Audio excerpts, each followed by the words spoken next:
ಸತ್ಸಂಗ ಕೇಳೋರ್ಗೆ ದಿನೇನು ಬಂಧನದಿಂದ ಮುಕ್ತಿಯ ಕಡೆಗೆ ಕರ್ಕೊಂಡು ಹೋಗುವಂತಹ ಒಂದು ಬೀಜ ಅಂದ್ರೆ ಸತ್ಯ ಗ್ರಂಥ ಅದು ಅಂತ ಹೇಳಿದ್ರು. ಬಂಧನವನ್ನು ಹೆಚ್ಚಿಸೋದು ಎರಡು, ಬಂಧನದ ದುಃಖವನ್ನ ಹೆಚ್ಚಿಸುವಂಥದ್ದು ಎರಡು, ಒಂದು ಕಾಣಿಜಾಲ್, ಇನ್ನೊಂದು ವಾಣಿಜಾಲ್ ಅಂತ ಹೇಳಿದ್ರು. ಮನುಷ್ಯನ ದುಃಖವನ್ನ ಜೊತೆಗೆ ಜಾಸ್ತಿ ಮಾಡುತ್ತದು. ಕಾಣಿಜಾಲ್ ಅಂದ್ರೆ ಕಲ್ಪನೆ, ಭ್ರಮೆ, ಅಂದ್ರೆ ದೇವಿ ದೇವತಾ ಈ ವಿಚಾರಗಳಲ್ಲಿ ನಾವೇನೆಲ್ಲ ಮಾಡ್ತಿದಾರೋ ಮನುಷ್ಯರು ಅವೆಲ್ಲವೂ ಕಾಣಿಜಾಲ್. ವಾಣಿಜಾಲ್ ಅಂದ್ರೆ ಕಣ್ಣಿಗೆ ಕಾಣುವ ಎಲ್ಲ ವಸ್ತುಗಳು ಕೂಡ ವಾಣಿಜಾಲ್. ಇದರಿಂದ ನಾವು ಬಂಧನಕ್ಕೆ ಸಿಕ್ಕೋತೀವಿ ಹೊರತು ಈ ಸತ್ಸಂಗ ಕೇಳೋದ್ರ ಮುಖಾಂತರ ಇದರಿಂದ ಬಿಡಿಸ್ಕೋಬಹುದು. ಯಾರೋ ಕೇಳಿದ್ರು ವಾಣಿಜಾಲ ಅಂತ ಹೇಳಿದ್ರೆ ಕಬೀರರು ಇಲ್ಲಿ ಸಂಧ್ಯಾ ಪಾಠ ಮಾಡ್ತಾರಲ್ಲ ಅದು ವಾಣಿಜಾಲೆ ಅಲ್ವಾ ಅಂತ. ಅದಕ್ಕೆ ಅವ್ರು ಉತ್ತರ ಹೇಳಿದ್ರು, ವಾಣಿಜಾಲ ಅಂತ ಹೇಳಿದ್ರಲ್ಲ ಒಂದು ವಾಣಿ, ಒಂದು ಶಬ್ದದಿಂದ ಬಂಧನಕ್ಕೆ ಹೇಗೆ ಸಿಕ್ಕೋತೀವೋ ಅದೇ ಒಂದು ಶಬ್ದದಿಂದ ನಾವು ಬಂಧನದಿಂದ ಬಿಡುಗಡೆಯನ್ನ ಮಾಡ್ಕೋಬಹುದು. ಅಂದ್ರೆ ಒಳ್ಳೆಯ ಶಬ್ದ, ಕೆಟ್ಟ ಶಬ್ದ ಎರಡೂ ಇದೆ. ಬಂಧನಕ್ಕೆ ಸಿಕ್ಕೊಳ್ಳುವಂಥದ್ದು ಒಂದು ಶಬ್ದ ಆದ್ರೆ ಕಬೀರ್ ನಿರ್ಣಯ, ಕಬೀರದ್ದು ಗ್ರಂಥ ಏನಿದೆ ಅದರಲ್ಲಿರುವ ಎಲ್ಲಾ ಪದಗಳು ಕೂಡ ನಮ್ಮನ್ನ ಬಂಧನದಿಂದ ಬಿಡಿಸುತ್ತೆ. ಆದ್ರಿಂದ ಕಬೀರ್ ಸಂಧ್ಯಾ ಪಾಠದಲ್ಲಿರೋ ಒಂದೊಂದು ಪಾಠನೂ ಸತ್ಯನೇ, ಅದು ಸತ್ಯವಾಣಿ, ಅದು ಸತ್ಯ ಶಬ್ದ, ಅದು ನಮ್ಮನ್ನ ಬಂಧನದಿಂದ ಬಿಡಿಸುತ್ತೆ. ಹಾಗಾಗಿ ಸತ್ಯ ಯಾವತ್ತೂ ಸತ್ಯನೇ, ಅದು ಯಾವತ್ತೂ ನಮ್ಮನ್ನ ಬಿಡಿಸೋದೇ ಮಾಡುತ್ತೆ ಹೊರತು ಅದು ವಾಣಿಜಾಲದಲ್ಲಿ ಸಿಗೋಲ್ಲ. ಚಿಂತನೆಯನ್ನ ಮಾಡಿ ಅಂತ ಹೇಳಿದ್ರು. ಮುಂದುವರೆದು ಹೇಳ್ತಾರೆ, ಸತ್ಸಂಗದನ್ನ ಮೂರು ವಿಧದಲ್ಲಿ ಸತ್ಸಂಗ ಮಾಡ್ತಾರಂತೆ. ಒಂದು ಸತ್ಯವನ್ನ ತಿಳಿಸುವಂಥದ್ದು. ಅಂದ್ರೆ ಆಧ್ಯಾತ್ಮದಲ್ಲಿ ತತ್ವ ಪದ ಬಹಳ ಮುಖ್ಯ. ಸತ್ಯ ಪದಗಳು ಅಂತ ಹೇಳ್ತಾರೆ. ತತ್ವ ಪದ ಅಂದ್ರೆ ಶಬ್ದಗಳ ಬಗ್ಗೆ ಕಳೆದ ವಾರ ರಂಗಸಮಣ್ಣ ಅವ್ರ ಪಾಠವನ್ನ ಕೇಳಿ ಮಾನವನಿಗೆ ಹೇಳ್ತಾರೆ ಸತ್ಯ ಪದಗಳ ಅಧಿಕಾರಿ ಮಾನವ ಅಂತ. ಯಾರೆಲ್ಲ ನಾವು ಒಪ್ಕೊಂಡಿದೀವಿ ಅದನ್ನ ಅಂತ ನಮ್ಮನ್ನೇ ನಾವು ನೋಡ್ಕೊಂಡ್ರೆ, ನಮಗೆ ಬೇಕಾದಾಗ ಒಪ್ಕೊಂಡಿದೀವಿ, ಬೇಡದಿದ್ದಾಗ ಇಲ್ಲಪ್ಪ ಇಲ್ಲಿ ಸತ್ಯ ಹೇಳೋದ್ ಬೇಡ ಅಂತಾನು ಜಾರ್ಕೊಂಡಿದೀವಿ. ಈ ತರ ನಾವಿದೀವಿ. ಆದ್ರೆ ಕಬೀರ್ದು ಈ ತತ್ವ ಕೇಳಿದ್ಮೇಲೆ ಸತ್ಯ ಪದಗಳ ಅಧಿಕಾರಿ ಮಾನವ, ಯಾರೋ ಮಾನವ ಅಲ್ಲ ನೀನೇ ಅಂತಾನು ಹೇಳಿದ್ರು. ಮಾನವನಿಗೆ ಯಾಕೆ ಅಧಿಕಾರ ಕೊಟ್ರು ಅಂತ ಹೇಳಿದ್ರೆ, ಪ್ರಾಣಿಗಳಲ್ಲಿ ಮಾನವನಿಗೆ ಇರುವಂತಹ ಶಕ್ತಿ ಇಲ್ಲ. ಮಾತನಾಡೋ ಶಕ್ತಿ ಇರ್ಬೋದು, ನಗೋ ಶಕ್ತಿ ಇರ್ಬೋದು, ಅಳೋ ಶಕ್ತಿ ಇರ್ಬೋದು, ಮನಸ್ಸು ಅಂತಕ್ಕಂಥದ್ದು ಇರ್ಬೋದು, ವಿವೇಕ ಇರ್ಬೋದು, ಬುದ್ಧಿ ಇರ್ಬೋದು, ಜ್ಞಾನ ಇರ್ಬೋದು, ಅವನಲ್ಲಿರೋ ಅಹಂಕಾರ, ಈ ತರ ಒಳ್ಳೇದು ಕೆಟ್ಟದ್ದು ಯಾವುದು ಯಾವ ಪ್ರಾಣಿಯಲ್ಲೂ ಇಲ್ಲ. ಮನುಷ್ಯನಲ್ಲಿ ಮಾತ್ರನೇ ಇರೋದ್ರಿಂದ ಅವನು ತುಂಬಾ ಶಕ್ತಿಶಾಲಿ. ಅವನು ಇವಾಗ ಮನಸ್ಸನ್ನ ಮಾಡಿ ಜಾಗ್ರತೆಯಾಗಿ ಅವನೇನ್ ಮಾಡ್ಬೇಕು ಅಂತ ಹೇಳಿದ್ರೆ ಸತ್ಯ ವಿಚಾರದ ಅಧಿಕಾರಿ ಆಗ್ಬೇಕು ಅಂತ ಹೇಳಿದ್ರು. ಆದ್ದರಿಂದ ಮಾನವ ಸತ್ಯ ವಿಚಾರದ ಅಧಿಕಾರಿ ಆಗಿದ್ದಾನೆ. ಆದರೆ ಸತ್ಯ, ಶೀಲ, ದಯ, ಕರುಣೆ ಇಂತಹ ಎಲ್ಲಾ ಸದ್ಗುಣಗಳಿಗೂ ಒಡೆಯನಾಗ್ಬೇಕು ಅಂತ ಹೇಳಿದ್ರು. ನಾವು ಸತ್ಯ ವಿಚಾರ ಅಧಿಕಾರಿಗಳಾಗಲು ಮೊದಲು ಸತ್ಸಂಗ ಕೇಳಬೇಕು. ಸತ್ಸಂಗದಲ್ಲೂ 3 ವಿಧ.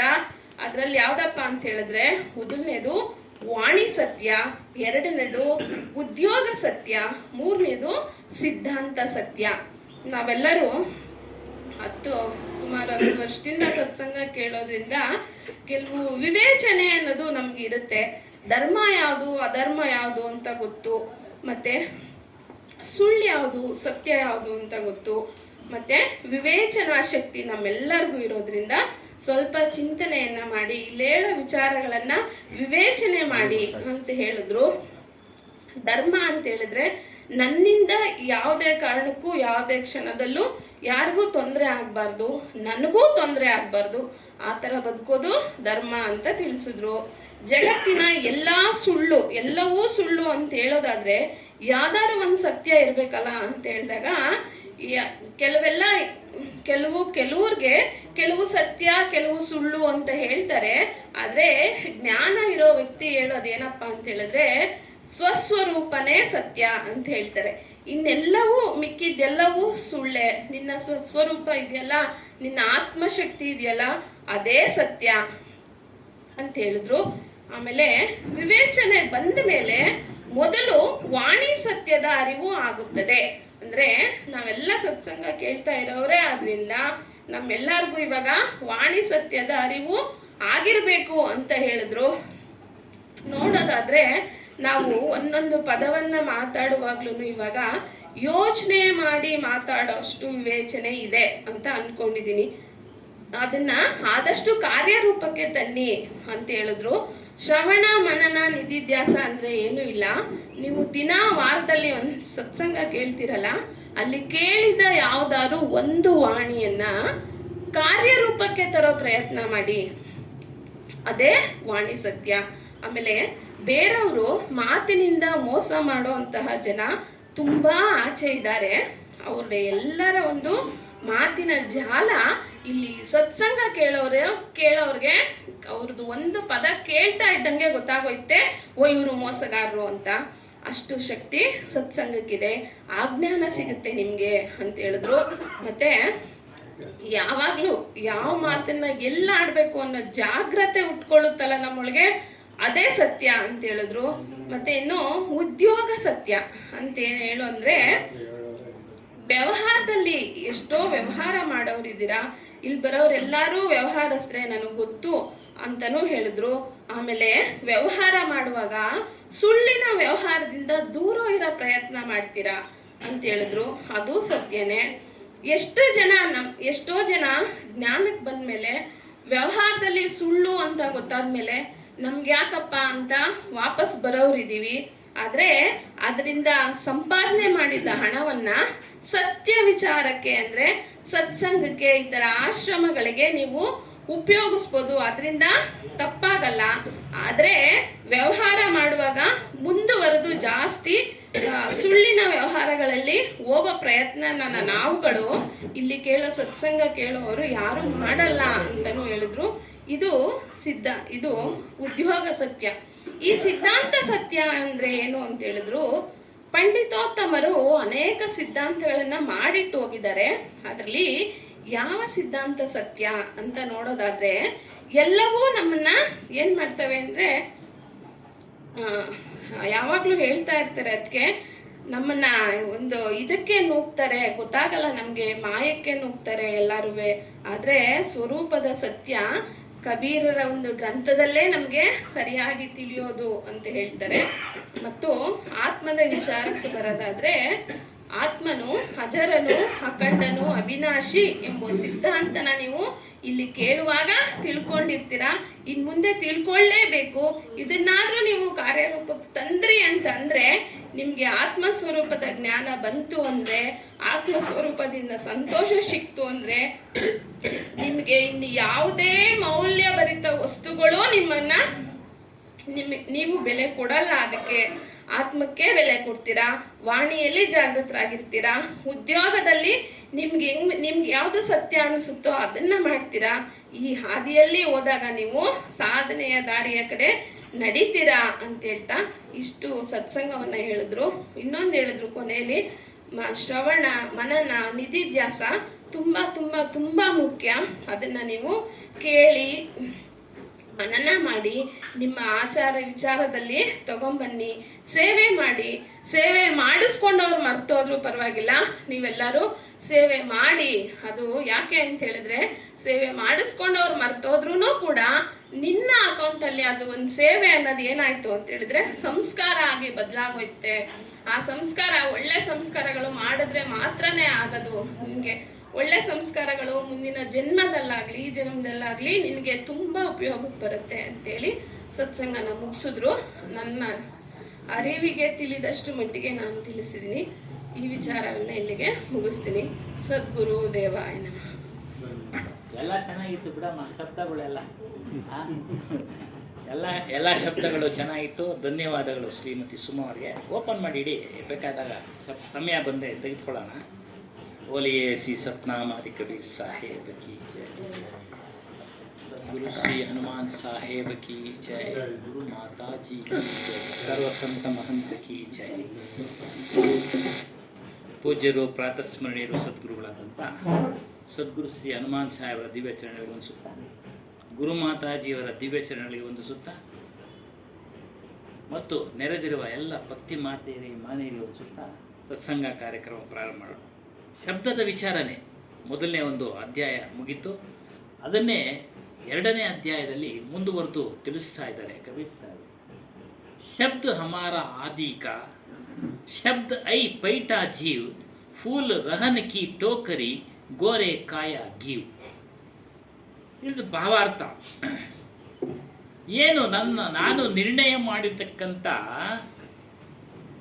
ಮೂಲ ಸ್ವರೂಪದ ಆತ್ಮಸ್ವರೂಪದ ಶಬ್ದಗಳು ಏನಿದೆಯೋ ಅದನ್ನ ಪರಿಚಯ ಮಾಡ್ಕೊಳ್ಳಿ. ಅದು ಪರಿಚಯ ಮಾಡ್ಕೊಳ್ಳೋಕ್ಕೆ ಇರೋದು, ಅಂದರೆ ತಿಳ್ಕೊಳ್ಳೋಕ್ಕೆ ಇರೋದು. ಅದು ಶಬ್ದ ಏನು, ಆತ್ಮ ಅನ್ನೋ ಶಬ್ದ ತಿಳ್ಕೊಳ್ಳೋಕ್ಕೆ ಇರೋದು. ಅದನ್ನು ತಿಳ್ಕೊಳ್ಳಿ. ಆದರೆ ಭ್ರಮೆಗೆ ಒಳಪಡತಕ್ಕಂಥ ಶಬ್ದಗಳು ನುಗ್ತಾ ಇರ್ತವೆ ಮನಸ್ಸಿನಲ್ಲಿ.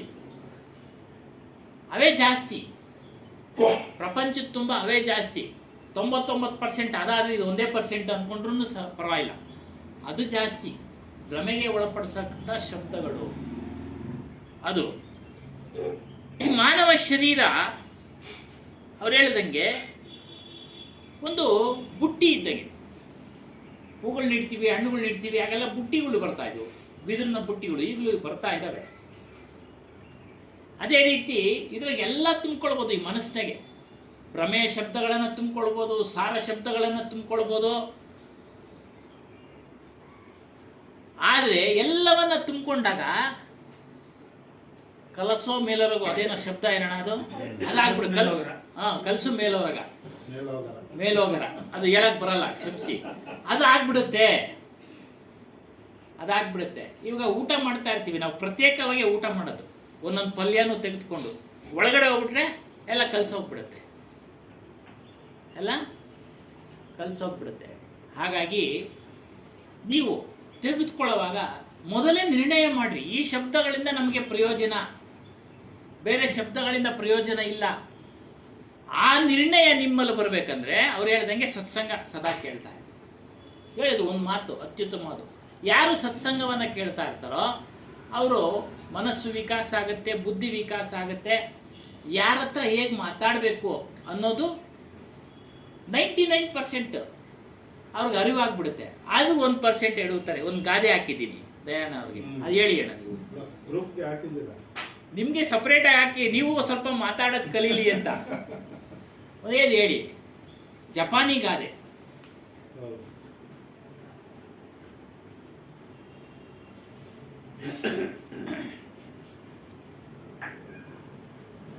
ಜಪಾನಿ ಗಾದೆ, ಮಂಗಗಳು ಕೂಡ ಮರಗಳಿಂದ ಬೀಳುತ್ತವೆ.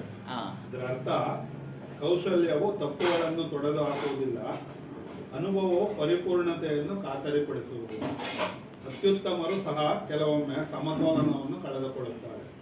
ವೈಫಲ್ಯವು ಅಸಮರ್ಥತೆಯ ಪುರಾವೆಯಲ್ಲ, ಅದು ಮನುಷ್ಯತ್ವಕ್ಕೆ, ಮಾನವೀಯತೆ ಪುರಾವೆ. ಇವರು ಕೊಡಿ, ಎಕ್ಸ್ಪ್ಲೈನ್ ಮಾಡ್ತಾರೆ ಚೆನ್ನಾಗಿ. ಪ್ರೊಫೆಸರ್ ಸಾಹೇಬ್ ಎಕ್ಸ್ಪ್ಲೈನ್ ಮಾಡಿ ಸರ್.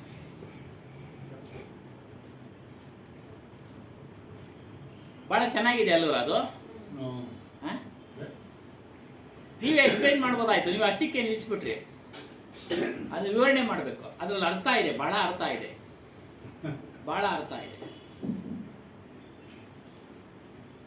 ಸ್ಪಷ್ಟವಾಗಿ ಕಾಣಲ್ಲ ಇದು. ಅದು ದೊಡ್ಡದು ಮಾಡಿದ್ರೆ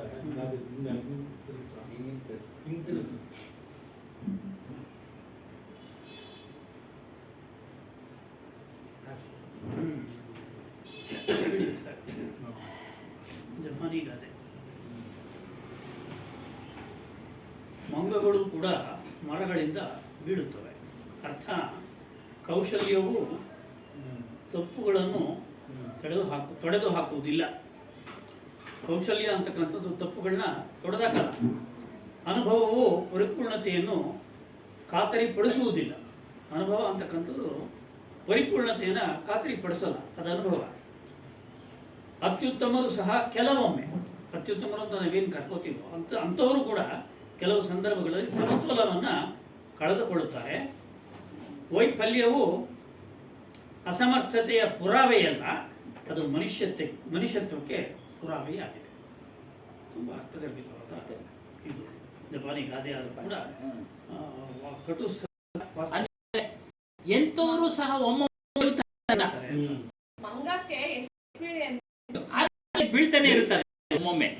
ಈ ರೀತಿಯಾಗಿ ಎಂತವರು ಸಹ ಒಮ್ಮೊಮ್ಮೆ ಬೀಳ್ತಾರೆ. ರಸ್ತೆನಲ್ಲಿ ನಡೆಯಬೇಕಾದ್ರೆ ಎಡುವು ಸಹಜ. ಹಾಗಂತ ನಾವು ಅತ್ಯುತ್ತಮರು ಅಂತೇಳಿ ಅವ್ರನ್ನ ಆ ಕೆಳಗಡೆ ತೆಗೆದಾಕ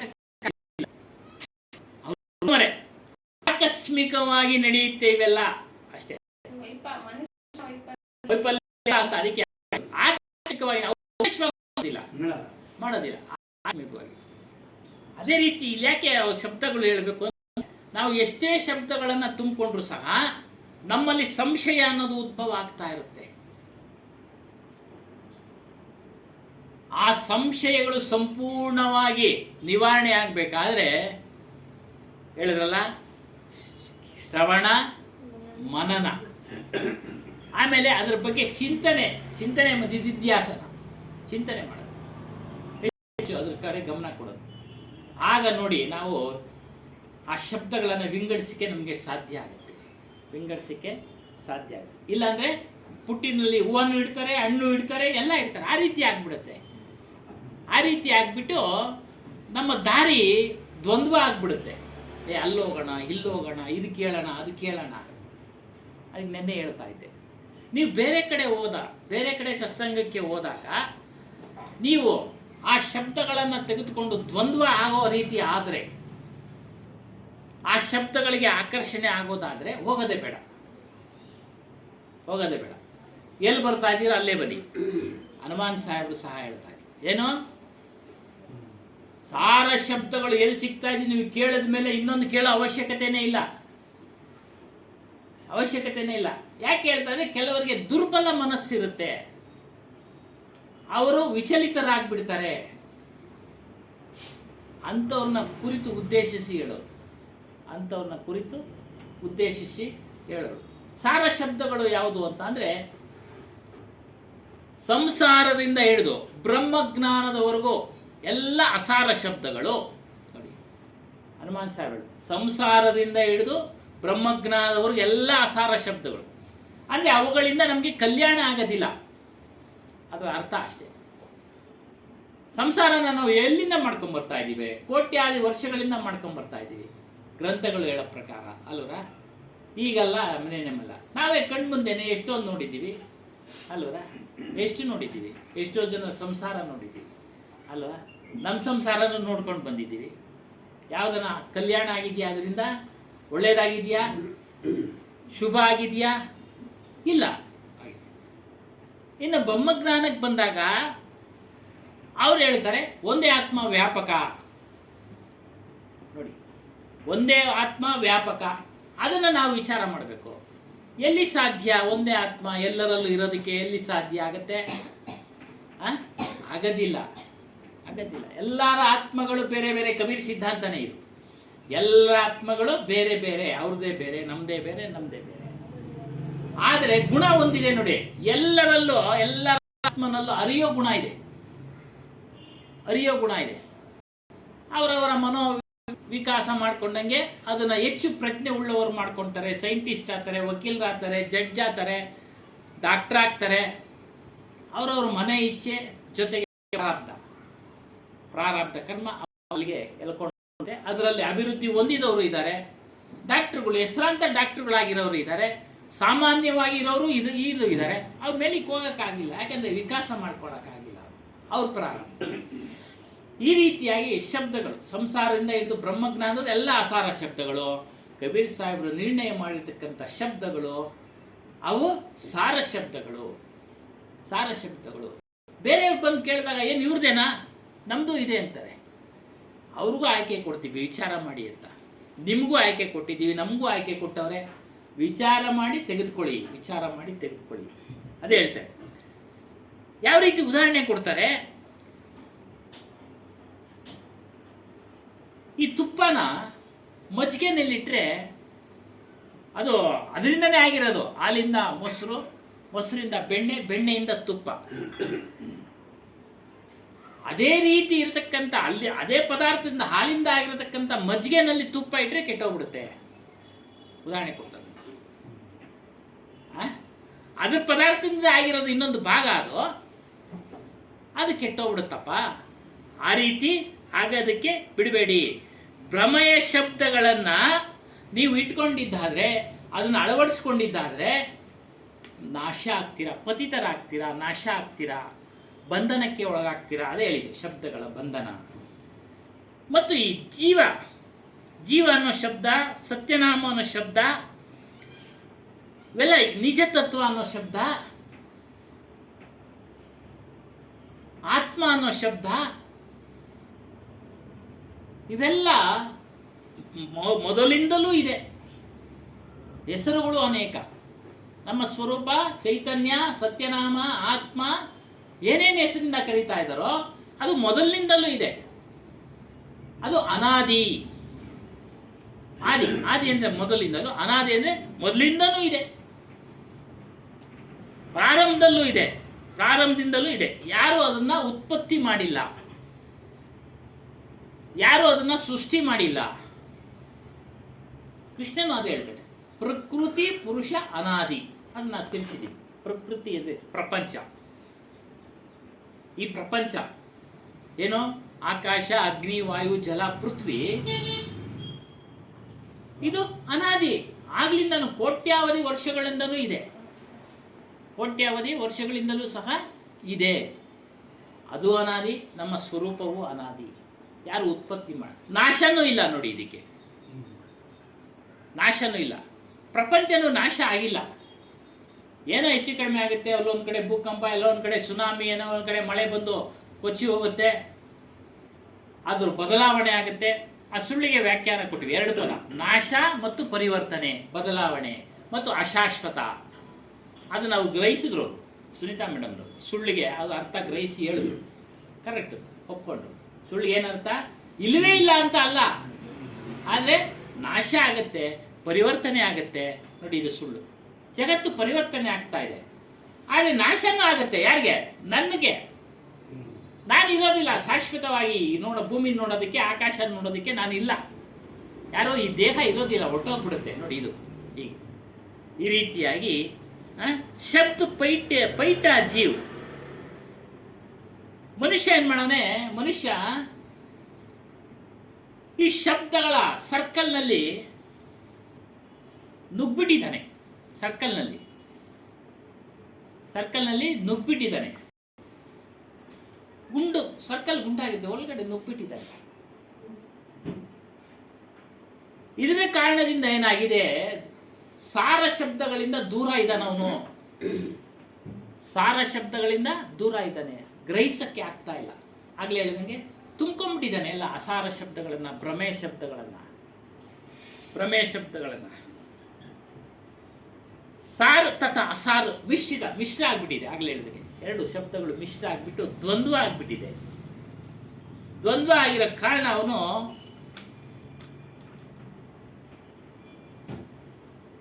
ಈ ಒಂದು ನಾನಾ ಪ್ರಕಾರದ ರಾಗಗಳಲ್ಲಿ ಬಿದ್ದಿದ್ದಾನೆ, ಮೋಹದಲ್ಲಿ ಬಿದ್ದಿದ್ದಾನೆ, ದ್ವೇಷದಲ್ಲಿ ಬಿದ್ದಿದ್ದಾನೆ, ದುಃಖದಲ್ಲಿ ಬಿದ್ದಿದ್ದಾನೆ, ನಷ್ಟದಲ್ಲಿ ಬಿದ್ದಿದ್ದಾನೆ, ಲಾಭದಲ್ಲಿ ಬಿದ್ದಿದ್ದಾನೆ. ಶತ್ರುಗಳು ಆಗ್ತಾರೆ, ಮಿತ್ರರು ಆಗ್ತಾರೆ. ಆಗಲೇ ಅವ್ರು ಹೇಳ್ದಂಗೆ ಶಬ್ದಗಳಿಂದ ಶತ್ರುಗಳು ಆಗ್ತಾರೆ, ಮಿತ್ರರು ಆಗ್ತಾರೆ. ಮತ್ತು ಅನೇಕ ದೇವಿ ದೇವತಾದಿಗಳನ್ನು ನಂಬೋ ಒಂದು ಪರಿಸ್ಥಿತಿಗೆ ಬಂದ್ಬಿಟ್ಟಿದ್ದಾನೆ ಮನುಷ್ಯ. ನಂಬ್ತಾ ಇದ್ದಾನೆ, ನಡೀತಾ ಇದೆ. ಏನು ಮಾಡ್ಲಿಕ್ಕಲ್ಲ, ಅವನು ಪ್ರಾರಬ್ಧ ಕರ್ಮ ಅನುಸಾರ ಕಷ್ಟ ಬಂದ್ಬಿಡುತ್ತೆ, ಎಲ್ಲ ಹೋಗ್ತಾನೆ, ಪರಿಹಾರ ಆಗ್ಬಿಡುತ್ತೆ. ಅದೇ ಸತ್ಯ ಅಂತ ನಂಬ್ಕೊಂಡಿದ್ದಾನೆ. ಅದೇ ಸತ್ಯ. ಕೇರಳದಲ್ಲಿ ಹೊಸದಾಗಿ ಒಂದು ಉತ್ಪತ್ತಿ ಆಗ್ಬಿಟ್ಟಿದೆ, ಶಿವನ ದೇವಸ್ಥಾನ, ಕೊಟ್ಟಿಯಾರ್ ಅಂತ. ಏನ್ ಸ್ವಾಮಿ, ಇಷ್ಟು ದಿನ ಇರಲೇ ಇಲ್ಲ ಅದು ಹೆಸರು, ಏನ್ ಪ್ರಸಿದ್ಧಿಗೆ ಬಂದ್ಬಿಡುತ್ತೋ ಏನೋ. ಇತ್ತು ಯೂಟ್ಯೂಬ್ನಾಗ ಹಾಕ್ಬಿಟ್ಟು ಎಲ್ಲ ಪಬ್ಲಿಕ್ ಮಾಡ್ಬಿಟ್ಟ. ಅದೇ ಪ್ರಮೇಯ ಶಬ್ದ ನೋಡಿ ಅಲ್ಲೇ ಏನಮ್ಮ. ಹಾ ಇದು ಒಂದು ದೊಡ್ಡ ಡ್ರೈನೇಜು ಚರಂಡಿ ಹತ್ರ ಸುಮ್ಮನೆ ಒಬ್ಬ ಹಿಂಗೆ ಬಗ್ಗಿ ನಿಂತ್ಕೊಂಡು ಹಿಂಗೇ ನೋಡ್ತಾ ಇದ್ನಂತೆ. ಅವ್ನು ನೋಡ್ತಾ ಇದ್ದಿದ್ದ ಇನ್ನೊಬ್ಬ ಬಂದು ಹಿಂಗೇ ನೋಡ್ತಾ ಇದ್ನಂತೆ. ಅವನು ಏನು ಅಂದ್ರೆ ಹೇಳ್ತಾ ಇಲ್ಲ ಅವ್ನು ನೋಡ್ಬಿಟ್ಟು ಹೊರಟೋದ. ಇವನ್ ನೋಡ್ತಾ ಇದ್ದವನು ನೋಡಿ ಬಂದು ಎಲ್ಲ ಚರಂಡಿ ನೋಡ್ಕೊಂಡು ಹೋಗ್ತಾರೆ. ಸತ್ಯ ಹೇಳೋರು ಏನೂ ಇಲ್ಲ, ಅದು ಕೊಟ್ಟಿಲ್ಲ ಅಷ್ಟೇ, ಬಲಿ ಬೀಳೋದು. ಹೀಗೆ ಬೀಳ್ತಾ ಇದ್ದಾರೆ. ಶಕುನ ಅಪಶಕುನ ಎಲ್ಲವೂ ಅಷ್ಟೇ. ಆದರೆ ಸಮಾಜದಲ್ಲಿ ನಾವು ಇರೋದ್ರಿಂದ ಕೆಲವೊಂದು ವಿಚಾರಗಳನ್ನು ಕೆಲವೊಂದು ಸಮಯಗಳಲ್ಲಿ ನಾವು ನೋಡಲೇಬೇಕು. ಏನು ಸಮಯ? ಇವಾಗ ಮದುವೆ ಸಂದರ್ಭ ಸಮಾಜ ಸೇರಿರುತ್ತೆ. ಅದು ಅವ್ರು ಕೇಳಿರ್ತಾರೆ, ಯಾವುದೋ ಅಡ್ಡ ಬಂದರೆ ಹೋಗ್ಬೇಕಾದ್ರೆ ಗಂಡು ಹೆಣ್ಣು ಅಪಶಕುನಪ್ಪ ಸ್ವಲ್ಪ ನಿಲ್ಲಿ ಅಂತಾರೆ ನೋಡಿ. ಅವಾಗ ನಾವು ಸ್ಪಂದಿಸ್ಬೇಕು, ಅದಕ್ಕೆ ಸ್ಪಂದಿಸ್ಬೇಕು. ನಮ್ಮ ಆಧ್ಯಾತ್ಮ ಅಲ್ಲೇನು ಕೆಲಸ ಮಾಡಲ್ಲ ಸ್ವಾಮಿಗಳೇ. ನಮ್ಮ ಆಧ್ಯಾತ್ಮ ಅಲ್ಲಿ ಕೆಲಸ ಮಾಡಲ್ಲ. ಅಲ್ಲಿ ಹೇಳಬಾರ್ದು ಅಂತಾರೋ. ಹೇಳಬಾರ್ದು. ಅವ್ರು ಹೇಳಿದಂಗೆ ನಾವು ಕೇಳಿದಂಗೆ. ನಮ್ಗೊಬ್ಬರಿಗೆ ಅದು ಗೊತ್ತಾದ್ರೂ 10 ಜನಕ್ಕೂ ಅದು ಇಡ್ಸಲ್ಲ. ಮತ್ತೆ ಅದ್ರೂ ಇಲ್ಲ. ಉದ್ದಾಗಿಂದ ನಮ್ಮ ಟ್ವೀಟ್ ಮಾಡಿರ್ತಾರೆ. ಹೋಗಲ್ಲ, ಅದು ವ್ಯವಹಾರ, ಅದು ಆಧ್ಯಾತ್ಮವಲ್ಲ. ಅದಕ್ಕೆ ಹೇಳಿದ್ ನಾನು, ಆಧ್ಯಾತ್ಮ ಅಲ್ಲಿ ಕೆಲಸ ಮಾಡಲ್ಲ. ಅವಾಗ ನಾವು ಸುಮ್ಮನೆ ಸೈಲೆಂಟ್ ಆಗಿರ್ಬೇಕಷ್ಟೇ. ಆದರೆ ಇಲ್ಲಿಗೆ ಬರ್ತೀವಲ್ಲ, ಈ ಸತ್ಸಂಗಕ್ಕೆ, ಬೆಕ್ಕಡ್ಡನ ಬರಲಿ ಏನಾದರೂ ಬರಲಿ, ಬರ್ತಾ ಇರಿ, ಏನೂ ಆಗೋದಿಲ್ಲ. ಅಭಿಲಾಷ್ ಸಾಹೇಬ್ರು ಹೇಳಿರೋದು. ನಾವು ಒಂದು ಊರಿಗೆ ಹೋಗ್ಬೇಕು, ಇವತ್ತಿನ ಒಂದು ಪಂಚಾಂಗದಲ್ಲಿ ಇರುತ್ತೆ, ದಕ್ಷಿಣ ದಿಕ್ಕಿಗೆ ಪ್ರಯಾಣ ಮಾಡಬೇಡಿ ಅಂತ. ಆ ರೈಲು ಅದೇ ದಿಕ್ಕಿನಲ್ಲೇ ಅವತ್ತು ಪ್ರಯಾಣ ಮಾಡೋದು, ನಾವು ಅಲ್ಲಿ ಹೋಗ್ಲೇಬೇಕು. ಏನು ಮಾಡ್ತೀವಿ ಅವಾಗ? ನೋಡಿ, ಆ ರೀತಿ ಸಂಕಲ್ಪ ದೃಢವಾಗಿರಬೇಕು. ನಮಗೆ ಅಲುಗಾಡಬಾರ್ದು. ನಾವು ವಿಚಾರಗಳಲ್ಲಿ ನಿರ್ಣಯ ಶಬ್ದಗಳನ್ನು ತೆಗೆದುಕೊಂಡಾಗ ಮತ್ತೆ ಅಲುಗಾಡಬಾರ್ದು. ಬೇಕಾದ್ರೆ ಅದನ್ನ ವಿಕಾಸ ಮಾಡ್ಕೊಳ್ಳಿ, ವಿಕಾಸ ಇನ್ನ ದೊಡ್ಡದಾಗಿ ತಿಳ್ಕೊಳ್ಳಿ.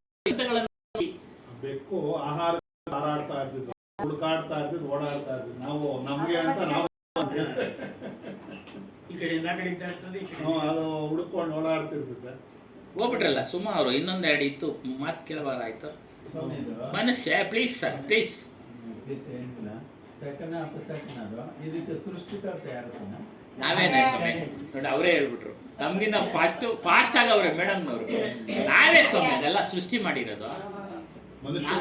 ಮನುಷ್ಯನೇ ಸೃಷ್ಟಿ ಮಾಡಿರೋದು. ನಾನು ಕೇಳಲ್ಲ ಅನ್ಕೊಂಡ್ರೆ ಅವಾಗ ಟೀಕೆ ಟಿಪ್ಪಣಿಗಳು ಅಟ್ ಎ ಟೈಮ್ ಬಂದ್ಬಿಡ್ತೈತೆ. ನಾನು ಆಗ್ಲೇ ಹೇಳ್ದೆ, ಉತ್ತರನೂ ಹೇಳ್ಬಿಟ್ಟೆ ಸ್ವಾಮಿ. ಅಲ್ಲ ಆಧ್ಯಾತ್ಮ ಕೆಲಸ ಮಾಡಲ್ಲ, ಅಲ್ಲೆಲ್ಲ ಹೇಳಕ್ ಹೋಗ್ಬೇಡಿ. ಸುಮ್ಮನೆ ಅವ್ರ ಜೊತೆ ಓದ್ತಾ ಇದೆ, ಬರ್ತಾ ಇದೆ ಅಷ್ಟೇ. ವಾಪಸ್ ಹೋಗೋಣ ಅಂದ್ರೆ ಹೇಳಿದ್ದೆ, ವಾಪಸ್ ಹೋಗ್ರಿ, ಗಾಡಿ ಒಳಗಡೆ ಅದನ್ನು ಹೇಳ್ಬೋದು. ಪರಿಹಾರ ರೈಲು ಬಸ್ಸು ಎಲ್ಲ ರಾವ್ಗಾಲ್ದಾಗೆ ಇದಕ್ಕೆ ಹೋದ ಅವಾಗ ಏನ್ ಮಾಡ್ತೀರಾ? ಅದನ್ನೇ ಉದಾಹರಣೆ. ಮನೆ ಬಿಡೋ ಟೈಮ್ ಚೆನ್ನಾಗಿರ್ಲಿ ಅಂತ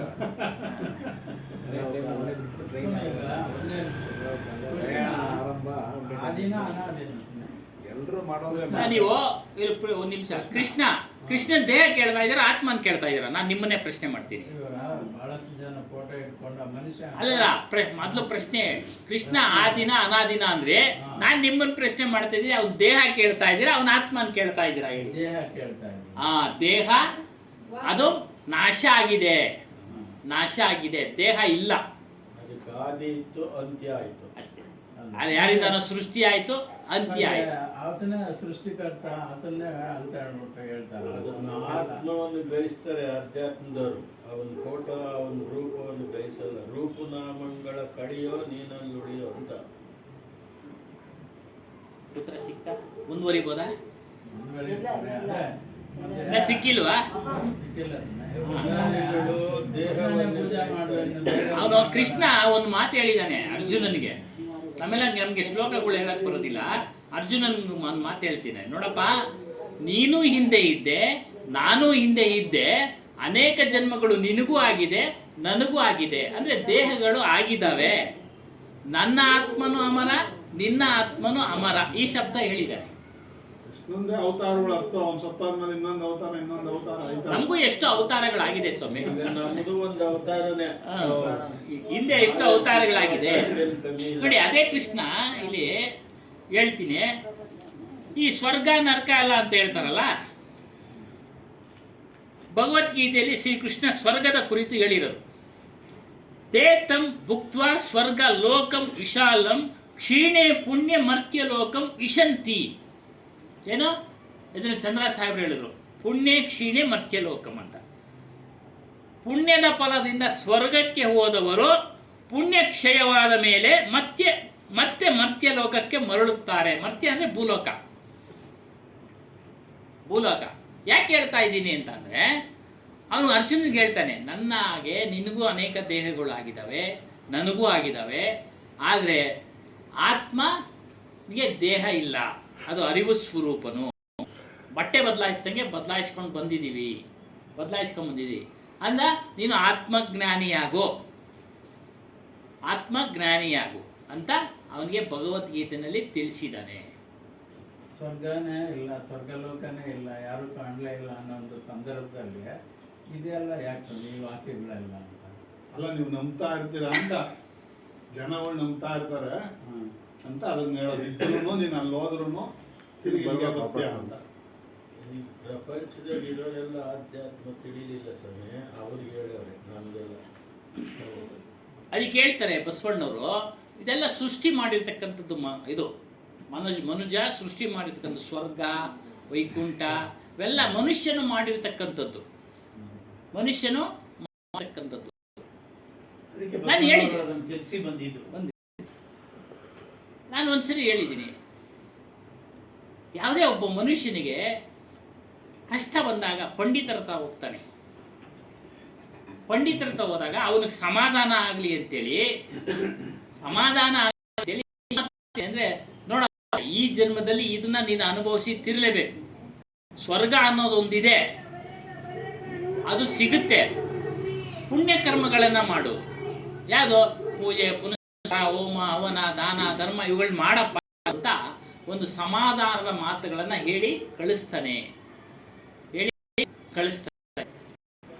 ಆ ಸಮಾಧಾನದ ಮಾತುಗಳು ಅವನಿಗೆ ಸ್ವಲ್ಪ ಖುಷಿ ಕೊಡ್ತಾರೆ. ಬಿಡಪ್ಪ, ಮೇಲೆ ಮುಂದೆ ಸ್ವರ್ಗ ಇದೆಯಂತೆ, ಅದನ್ನಾದರೂ ಒಂದು ಪಡೆಯೋಣ ಅನ್ನೋ ಆಸೆಯಿಂದ ಅವನೇನ್ ಮಾಡ್ತಾನೆ, ಅಲ್ಲಿಂದ ವಾಪಸ್ ಹೋಗ್ತಾನೆ, ಸಮಾಧಾನ ಸಿಗುತ್ತೆ. ಅದಕ್ಕೆ ಹೇಳ್ತಾರೆ ಇಲ್ಲಿ ಬಸವಣ್ಣವರು, ಸ್ವರ್ಗ ಅನ್ನೋದಕ್ಕೆ ದೇವಲೋಕ ಮರ್ತ್ಯಲೋಕ ಎಂಬುದು ಬೇರಿಲ್ಲ ಕಾಣಿರೋ. ಸ್ವರ್ಗ ದೇವಲೋಕ, ಸತ್ಯವ ನುಡಿಯುವುದೇ ದೇವಲೋಕ, ಮಿಥ್ಯ ನುಡಿಯುವುದೇ ಮರ್ತ್ಯಲೋಕ. ಆಹಾರವೇ ಸ್ವರ್ಗ, ಕೂಡಲ ಸಂಗಮ ದೇವ ನೀವೇ ಪ್ರಮಾಣ.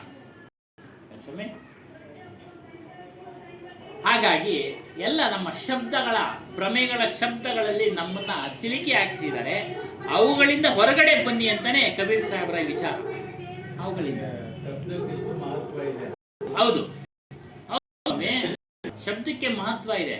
ಆಯ್ತು, ಗಾದೆ ಹೇಳ್ತಾರೆ, ಮಾತಾಡಿತು ಮುತ್ತು ಹೊಡೆದ್ಮೇಲೆ ಒಂದು ಗುಡ್ಸಕ್ಕಾಗಲ್ಲ, ಮಾತಾಡಿದ್ಮೇಲೆ ನಾವು ಒಂದು ಗುಡ್ಸಕ್ಕಾಗಲ್ಲ, ವಾಪಸ್ ತಗೊಳಕ್ಕಾಗಲ್ಲ. ಅವನ ಕ್ಷಮಾಪಣೆ ಕೇಳ್ಬೋದು ಅಷ್ಟೇ. ಆದ್ರೆ ಮಾತು ಅವನ ಮನಸ್ಸಿನಲ್ಲಿ ನಿಂತೋಗುತ್ತೆ.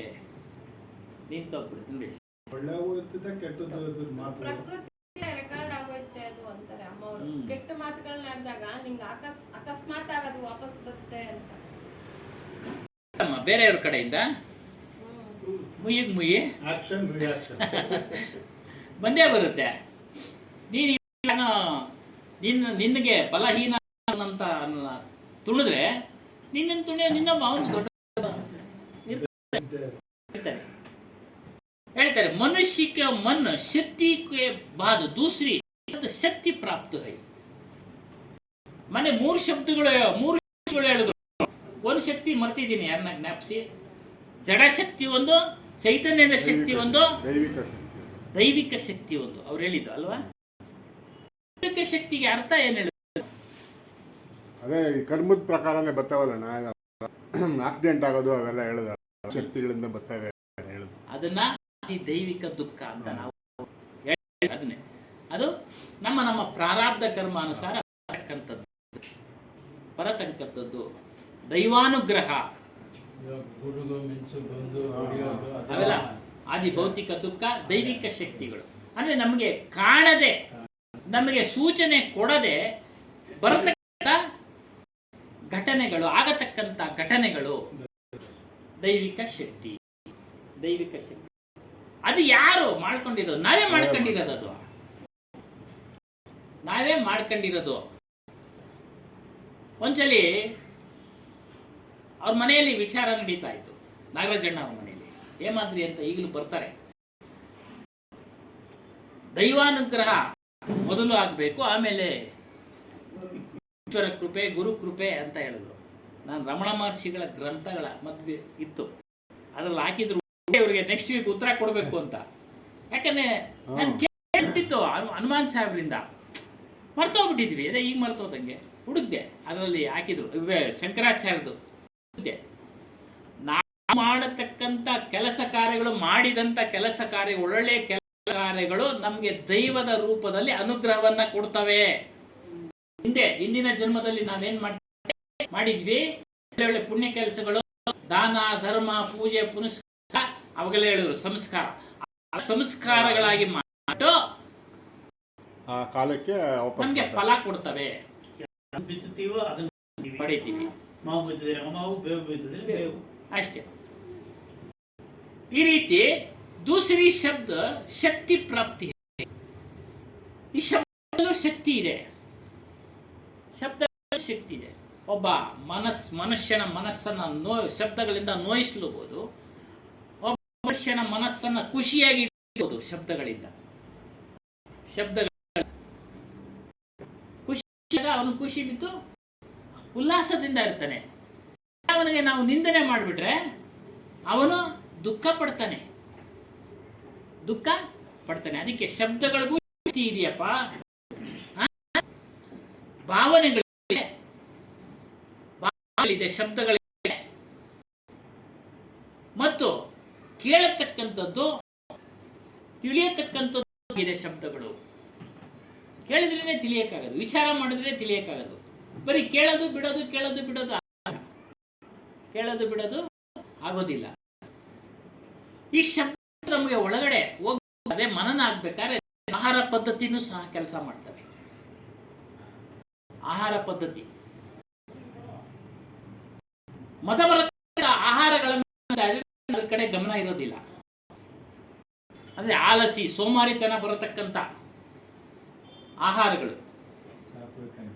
ಸಾತ್ವಿಕ ಆಹಾರ ತೆಗೆದುಕೊಂಡ್ರೆ ಮಾತ್ರ ನಮಗೆ ಆ ಶಬ್ದಗಳು ಪ್ರವೇಶ ಆಗ್ತವೆ, ನಾವು ಮನನ ಮಾಡಕ್ಕೆ ಅವಕಾಶ ಆಗುತ್ತೆ.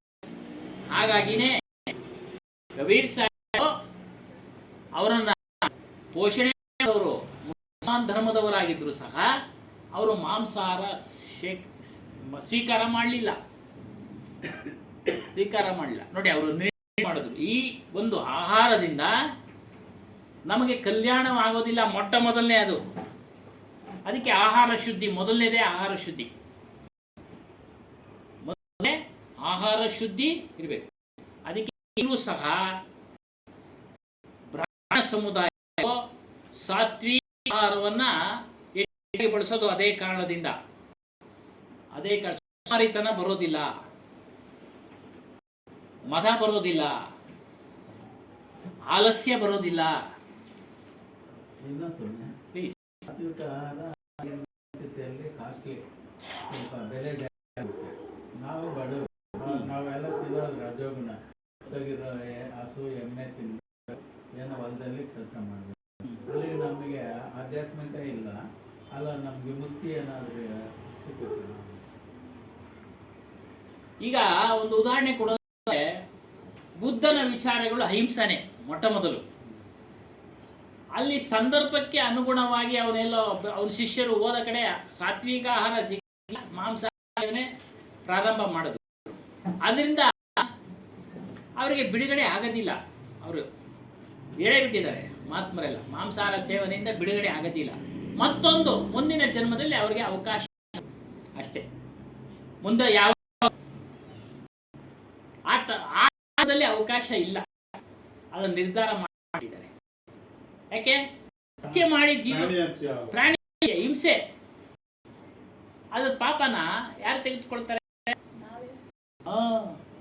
ಹೇಳಿದೆ 5 ಪಾಪ ಕೃತ್ಯಗಳು, ಪಂಚ ಪಾಪಗಳು ಅಂತ.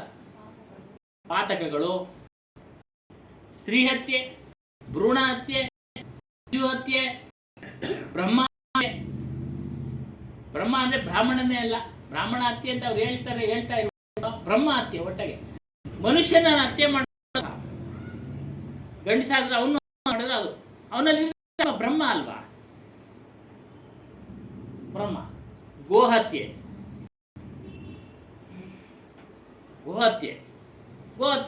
ಹಿಂದೂಗಳು ಮತದವರು ಪೂಜಿಸೋ ಒಂದು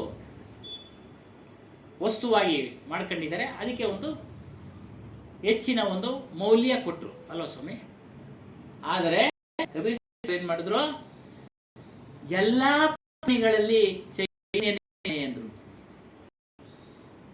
ಎಲ್ಲಾ ಪ್ರಾಣಿಗಳಲ್ಲಿ ಆತ್ಮನಿದ್ದಾನೆ, ಅದಕ್ಕೆ ಯಾವುದನ್ನು ಸಹ ವಧೆ ಮಾಡಬಾರ್ದು. ನೋಡಿ, ಯಾವುದನ್ನು ಸಹ ವಧೆ ಮಾಡಬೇಡಿ. ಆಹಾರಕ್ಕೋಸ್ಕರ ಸಿಗಲೇ ಇಲ್ದಾಗ ಏನು ಮಾಡ್ಲಿಕ್ಕಾಗೋದಿಲ್ಲ. ಅದು ಅನುಭವಿಸಿ ತೀರಬೇಕು. ಆ ಸಮಯಕ್ಕೆ ಅನುಕೂಲ ತಗೊಂಡ. ವಾಟ್ಸಪ್ನಲ್ಲಿ ನೋಡಿದ್ವಿ, ಸಮುದ್ರದಲ್ಲಿ ದಾರಿ ತಪ್ಪಿ ಸಣ್ಣ ದೋಣಿ ಸಮುದ್ರ ಒಂದು ಅವನ ಸೇವನೆ ಮಾಡ್ತಾ ಸಮುದ್ರ ಮೀನನ್ನೇ ತಿನ್ಕೊಂಡ ಎಷ್ಟೋ ದಿನ ಕಾಲ ಕಳೆದ. ಅದು ಅವನು ಪ್ರಾರಬ್ಧ, ಏನು ಮಾಡೋದಿಲ್ಲ. ಅದು ಅನುಭವಿಸ್ಬೇಕು. ಇದೇ ಮಾತಿಲ್ಲ. ನಮೀಬಿಯಾ ದೇಶದ ಸರ್ಕಾರ ಅಲ್ಲಿ ಆಹಾರದ ಉತ್ಪಾದನೆ 90% ನಿಲ್ಲಾಗೋಗಿರೋ ನಮೀಬಿಯಾ ದೇಶದಲ್ಲಿ ಕಾಡು ಪ್ರಾಣಿಗಳನ್ನ ನೀವು ಹೊಡ್ಕೊಂಡು ತಿನ್ಬೋದು ಅಂತ ಬಿಟ್ಟಿದ್ದಾರೆ. ಮಾಡಲಿ ಸಮಯ ಸಂದರ್ಭ ಸನ್ನಿವೇಶ ಅದು ಸಮಸ್ಯೆ. ಹಾಗಾಗಿ ಇದರಿಂದ ಎಲ್ಲ ಹೇಳ್ತಾರೆ, ಮಾನವನು ಚಿತ್ತಗಳನ್ನ ಕೇಳ್ತಾ ಸಾಧನೆ ಮಾಡಬಹುದು. ನೀವು ಹೇಳಿದ್ರಿ ಅದು ಸಾತ್ವಿಕ ಆಹಾರ ತುಂಬಾ ಬೆಲೆ ಜಾಸ್ತಿ ಅಂತ. ಸಾತ್ವಿಕ ಮಾಂಸಾಹಾರನೇ ಬೆಲೆ ಜಾಸ್ತಿ. 1 kg ಮಾಂಸ ತಯಾರಾಗಬೇಕಾದ್ರೆ ಟನ್ನು ತಿಂದಿದ್ದೆ.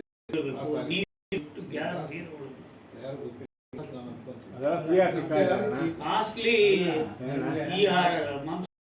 ಪ್ರೋಟೀನ್ ತಯಾರಾಗಬೇಕಾದ್ರೆ ಮಾಂಸದ್ದು ನಾವು ಮಾಮೂಲಿ ಆಹಾರದಲ್ಲಿ ಐತಲ್ಲ, ಇದ್ರದ್ದು ಎಷ್ಟು ಪಟ್ಟು ಫ್ರೀಯಾಗಿ ಸಿಗ್ತಾ ಇತ್ತಲ್ಲ, ಯಾರಿಗೂ ಗೊತ್ತಾಗ್ತಾ ಇಲ್ಲ. ರಮೇಶ್, ನೀವು ಅಡ್ವಾನ್ಸ್ಡ್ ನಾವು ಸತ್ತೋಗಿರೋ ಎಮ್ಮೆ ಹಸು ಬಿಸಾಕಿರ್ತೀವಿ, ಅದು ನಾವು ತಿಂತೀವಿ. ನಾಳೆ ಸತ್ತ ಯಾರು 500 ಹೇಳಿದ್ರೆ ಒಂದು ಐತದ ಅರ್ಥ ಆಗಿಲ್ಲ. ಅವಲ್ಲ ಯಾರನ್ನು ಹತ್ಯೆ ಮಾಡಿ ಪ್ರಾಣಿ ತಿನ್ನೋದು ಒಂದೇ ಇದೆ. ಇವನಿಗೆ ಸತ್ತೋ ಬಿಸಾಕಿರ್ತದೆ ಅಲ್ಲಿ ನ್ಯಾಚುರಲ್ ಆಗಿ ಹತ್ಯೆ ಅಂತ ನೀವು ಕೇಳಿರಿ. ಸತ್ತೋಗಲ್ಲಿ ಬಿದ್ದೋಗ್ಬೇಕು, ಅದನ್ನ ಯಾಕೆ ವೇಸ್ಟ್ ಮಾಡಬೇಕು ಅಂತ ತಿನ್ನೋದು. ಅವಾಗೆ ಪ್ರಶ್ನೆ ಬಂದಿದ್ದೇನು ಅಂತಂದ್ರೆ, ಹತ್ಯೆ ಮಾಡಿ ತಿನ್ನೋದು ಅನ್ನೋದು 2 ಮುಸ್ಲಿಂ ವಾದ ಏನು ಅಂತ ಇದೆ. ಮೇನ್ ಪ್ರತಿಯಾಗಿ ವೇಸ್ಟ್ ಆಗ್ತೈತೆ, ಅದನ್ನ ತಿಂದ್ರೆ ಏನು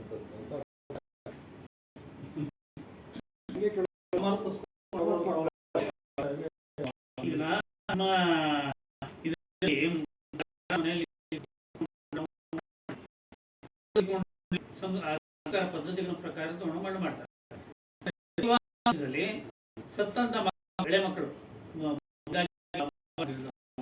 1 ವರ್ಷ 2 ವರ್ಷದ ಒಳಗಡೆ ಇರ್ತಕ್ಕಂಥ ಅಲ್ಲಿ ಸಂಸ್ಕಾರ ಇಲ್ಲ, ತಿಂತಾರೆ, ಮಸಾಲೆ ಹಚ್ಕೊಂಡು ತಿಂತಾರೆ. ನಲ್ಲಿ ಈ ಪದ್ಧತಿ ಇದೆ. ಅವರು ಸಾಯಿಸಿ ತಿನ್ನಲ್ಲ, ಸತ್ತೋಗಿರೋ ಮಕ್ಕಳು ಮಣ್ಣು ಮಾಡೋದು, ಅದರಲ್ಲಿ ಪ್ರೋಟೀನ್ಸ್ ಇದೆ, ತಿನ್ರಿ ಚೆನ್ನಾಗಿರ್ರಿ ಅಂತ ಹೇಳ್ತಾರೆ. ಅದು ಫೋಟೋಸೇ ಇದೆ. ಡಿಪಾರ್ಟ್ಮೆಂಟಲ್ ಸ್ಟೋರ್ ಮಾರಾಟ ಮಾಡ್ತಾರೆ ಮಕ್ಕಳ ಮಾಂಸ. ಚಿತ್ರ ಪಾರ್ಸಿ ಅಂತಾರೆ, ಅದರಲ್ಲಿ ಆ ಪಕ್ಷಿಗಳು ತಿಂದ್ಮೇಲೆ ಮೂಳೆ ಮಿಕ್ಕಿದ್ರೆ ಅದನ್ನ ಅರಿದು ಬಿಟ್ಟು ನೀರು ಹಾಕಿ ತಿರ್ಗಿ ಅದನ್ನ ಸದುಪಯೋಗ ಆಗಲಿ. ಹಂಗೆ ಬೇರೆ ಬೇರೆ ಕಡೆ ನೋಡಿ, ಬೇರೆ ಏನೇನೋ ಥರ ಅದು ಇದೆ. ವಿಚಾರಗಳು ಬಿಟ್ಟಾಕನ. ಹ್ಮ್. ಒಟ್ಟಾರೆ ಸಾತ್ವಿಕ ಆಹಾರವನ್ನ ತೆಗೆದುಕೊಂಡು ಮನುಷ್ಯ ಸಾಧನೆ ಮಾಡಬಹುದು, ಸಾಧನೆ ಮಾಡಬಹುದು, ಮಾಡಿದರೆ. ಉದಾಹರಣೆ ಈಗಲೂ ಇದ್ದಾರೆ ನಮ್ಮ ಕಡೆ ಸಾತ್ವಿಕ ಆಹಾರ. ಅವರು ಈರುಳ್ಳಿ ಬೆಳ್ಳುಳ್ಳಿ ತಿನ್ನೋದಿಲ್ಲ, ಎಷ್ಟೋ ವರ್ಷ ನಮ್ಗೆ ಗೊತ್ತಿಲ್ಲ ಎಷ್ಟು ವರ್ಷ ಅನ್ನೋದು. ಏನ್ ಸ್ವಾಮಿ, ಎಷ್ಟು ಸ್ವಾಮಿ, ಕುಮಾರಿ ಹೋದಾಗಿಂದ 15 ವರ್ಷ ಆಯ್ತು. ಏನ್ ಸ್ವಾಮಿ? ಒಳ್ಳೆ ಪದ್ಧತಿ. ಹಾ. ಅಮ್ಮವ್ರಿಗೆ ಒಂದು ಕಡೆ ನಾನು ಹೇಳ್ತೀನಿ, ಯಾಕಂದ್ರೆ ಹಾ. ನಾನು ಈರುಳ್ಳಿ